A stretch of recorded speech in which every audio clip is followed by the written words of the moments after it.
안녕하세요, 여러분. 오선중구 영어소설 전문학원 이상직입니다. 오늘은 영어소설 떡잎 자가감별 방법으로 한번 간단하게 시작해 보겠습니다. 본 PPT는 슬라이드가 하나, 둘, 셋, 넷, 다섯 장으로 되어 있고요. 감별 방법을 간단하게 한 세 가지 정도 소개드리고, 그리고 문해력에 대해서 잠깐 설명드린 다음에 마지막으로 결론을 내려보겠습니다. 우선 첫 번째, 집에서 이제 초등학교 저학년, 주로 이제 그런 대상이 되겠는데, 초등학교 저학년 자녀에게 영어 소설을 읽히고 싶은데 과연 이게 우리 아이한테 읽힐 수 있는 것인지, 이가 궁금하신 어머님들이 하실 수 있는 간단한 방법입니다. 집에 있는 책을 하나를 골라서 그냥 던져준 다음에 한두 문장을 읽히고 나서 한번 적도록 시켜보세요. 공책에다가. 그러면은 이제 이렇게 글을 적는 아이, 해석을 적는 아이들이 있습니다. 예를 들어서 이제 제가 지금 여기 영원에 넣어놓은 것은 장하시는 고양이에서 나온 건데요. 우리 초등학교 1학년 학생이 쓴 내용입니다. 그 젊은 남자는 주머니를 찾았어요 라고 합니다. 찾았습니다 라고 하지 않고, 그리고 나서 그는 최고의 장화를 샀어요. 이제 우리가 제일 먼저 알 수 있는 게, 젊은 남자는 주어, 주머니를 목적어, 찾았어요 동사의 순으로 우리말로 완전히 치환했습니다. 영어 순으로 갖다가. 그리고 거기에다가 자기가 이 소설의 이야기와 주인공에 몰입되었기 때문에 거기에 맞는 어미 체계를 스스로 찾아낸 거예요. 찾았어요라고. 찾았습니다 대신에. 이제 이렇게 이제 시키지도 않았는데 아이들이 이렇게 해석을 갖다 하는 학생들은 사실은 영어로 되어 있는 이 문장을 읽고 자기가 우리말 어미 체계를 어떻게 쓸 것인지 순전히 자기 자신의 자율이죠. 근데 이 학생은 초등학교 1학년 학생인데도 불구하고 찾았어요 라고 했습니다. 제가 드리는 설명이 초등학교 1학년 학생인데도 불구하고라고 하니까, 그러면은 다른 학생들은 이제 조금 나이가 더 들고 학년이 높아져야지 그렇게 할까라고 이제 걱정하시고 의문을 가지시는 어머님들이 계실 텐데, 학년이 올라가도 마찬가지입니다. 학년이 올라가면 오히려 더 잘못된 영어 학습이 굳어져서 고착되어서 더 이렇게 안 쓰죠. 찾았습니다 라고 쓰게 되죠.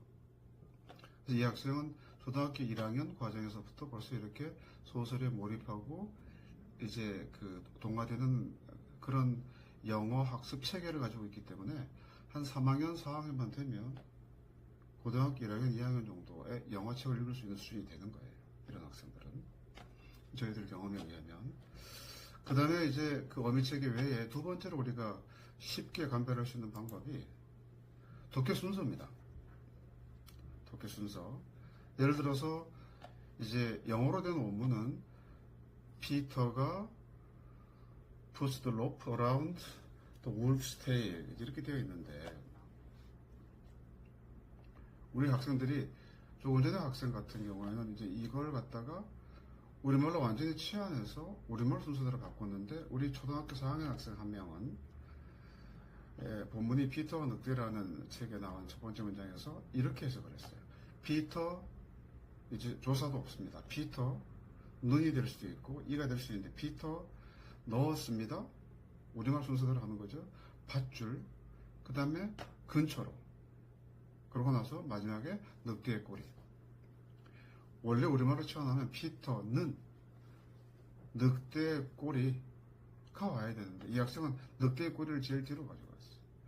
그래서 영어 순서에다가 우리말 순서를 갖다가 강제로 위치시켰기 때문에 머릿속에서 이해를 하지 못합니다. 이 맥락을 정확하게 이해할 수가 없는 거죠. 대표적인 문해력이 낮은 학생들의 양상입니다. 이 학생은 이제 문해력 테스트를 해보면은 반드시 두 가지가 잘 안 나오게 되죠. 추론 능력, 비판 능력. 왜냐하면 우리가 추론을 하기 위해서는 한 문장을 100으로 봤을 때 80, 90까지 알아야지 나머지 10을 추론할 수 있는 거거든요. 더 심하면 95까지 알아야 된다고 그러고, 이론적으로는 98까지를 권합니다. 98까지를. 100번 양보해서 90까지라고 하더라도 그렇게 해야만 나머지 10을 추론할 수가 있는. 이 학생 같은 경우에는 지금 피터 넣었습니다. 밧줄 근처로 늑대의 꼬리. 이렇게 해가지고는 추론을 할 수가 없죠. 무슨 동작이 연결되어 있는지를 전혀 우리가 추측을 할 수가 없지 않습니까? 이렇게 하니까. 그리고 이런 학생들은 이제 우리말 문해력도 낮고 영어 문해력도 더불어 낮아지는 거죠. 그래서 이런 학생들이 만약에 초등학교 저학년 학생이라 그러면 빨리 붙잡아서 이런 방식을 고쳐줘야 됩니다. 그리고 만약에 학원에 다닌다 그러면 학원을 끊어야 되는 거죠. 그런 학원에 다니면 다닐수록 고등학교 올라가서 이런 식으로 해석을 하게 되니까 추론 능력이 떨어져서 그냥 만년 하위 등급에 머무를 수밖에 없는 거죠. 그리고 예를 들어서 3등급 가 있다 그러더라도 1등급 갈 수 있는 학생이 3등급에 가 있는 겁니다. 그렇게 생각하시기 편할 겁니다. 자, 그 다음에 그렇게 하게 되면 이제 어떤 현상이 벌어지게 되느냐 하면 문장이 조금 복잡한 문장, 양이 좀 늘어나는 이제 그런 문장을 가지고 텍스트를 가지고 학습을 시켜보면 이제 아이가 글을 다 읽고 난 다음에 읽기를 시키면 글을 다 읽고 난 다음에 해석하라 그러면은 다시 읽습니다. 한 문장 한 문장씩. 예를 들어서 세 문장을 읽히고 난 다음에 해석해 보세요 그러면 한 문장씩 따로 읽습니다. 그리고 이제 그제서야 해석을 하기 시작합니다.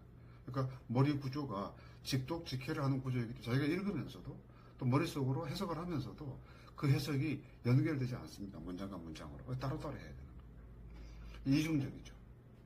인지 구조가 이중으로 되어 있어요. 우리말로 바로 전환되어야 되는데 영어 순서로 우리말로 바꿔놨기 때문에 우리말로 전환이 안 된 거예요. 그 우리말 전환을 위해서 한 번 더 읽어야 됩니다. 대단히 비효율적이죠. 자, 그래서 이 두 부류의 학생들 위에서 이제 어미 체계 변화를 갖다가 제대로 한 학생, 모력을 잘한 학생하고, 그 다음에 밑에 독해 순서로 하거나 아니면은 이중으로 따로 해야 되는 이 두 부류의 학생을 잡아가지고 저희가 문해력 테스트를 해봤어요.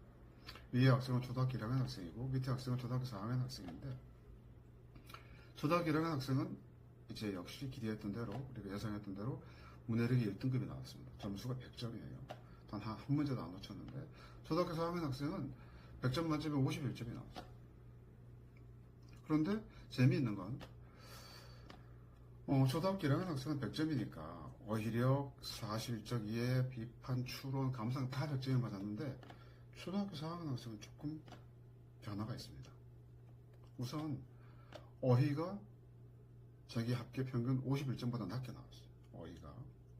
그리고 반면에 무언가를 이렇게 공부를 하는 흔적을 나타내는 사실적 이해는 77점을 맞았습니다. 공부를 많이 했다는 얘기죠. 그동안에 단어도 많이 암기했을 거고. 하지만 추론적 이해와 표현은 33점밖에 안 나왔어요. 그리고 비판적 이해는 더 심각합니다. 29점. 그 다음에 감상적, 창의적 이해는 적당히 나왔습니다. 70점, 80점 정도. 그래서 초등학교 1학년하고 4학년, 3년 차이 난 두 학생을 비교했는데, 초등학교 4학년 학생이 이렇게까지 나빠졌다 그러면은, 이건 필경 초등학교 1학년 때부터 이런 방식의 학습을 지속적으로 했을 가능성이 있습니다. 지속적으로. 학원에 가서 단어를 암기하고, 집에 와서 온라인으로 또 문제풀이 중심으로 영어를 공부하고, 그랬을 가능성이 되게 높은 거죠. 우리 학원으로 지금 옮겨온 지 한 3개월 됐나요? 영어 소설 읽기에 집중하고 있고, 직독직해 습관 고치기 위해서 되게 노력하고 있습니다. 선생님들 두 분이 지금 지도하고 있는데, 어휘인지 비율이 이 학생은 한 80% 나오고 있는데, 한 권치가 읽고 난 다음에. 근데 그게 단어를 암기한 실력이기 때문에 앞으로 다른 학생들, 소설로 시작한 학생들처럼 계속 레벨이 높아지면서 어휘인지 비율이 높아질 거라는 기대를 잘 못합니다. 그래서 조금은 걱정되는 유형의 학생이죠. 자, 마지막 결론. 그래서 쉽게 감별할 수 있는 방법은 어미 체계를 보면 알 수가 있고, 그 다음에 단어를 해석하는 배열 순서, 해석 순서로도 감별을 할 수가 있고, 그 다음에 한 번 읽고 바로 해석하는지, 한 번 읽고 다시 읽으면서 해석하는지, 그것도 우리가 알 수가 있고, 마지막으로 정말로 숫자로 한번 우리 아이의 영어 소설 읽기를 감별해 보시다 그러면, 우리말 문해력 테스트를 EBS에서 문항을 사서 테스트해 보시면은 초등학교 고학년 기준으로 60점 미만이 나온다. 그러면은 차라리 6학년 정도 되었다 그런 소설을 읽히지 않고 설명원 위주로 가는 것도 더 나을 수도 있습니다. 시간 대비해서 효율이 너무 낮을 가능성이 높기 때문에 그런 거죠. 자, 그래서 오늘은 집에서 이제 그 상담 전화가 걸려고 와서 자꾸 이제 여쭤보는 그런 질문들을 뽑아가지고 어머니들한테 설명을 드렸는데, 집에서 간단하게 초등학교 저학년 학생을 위해서 이렇게 한번 해보시면 어떨까 싶었습니다. 감사합니다.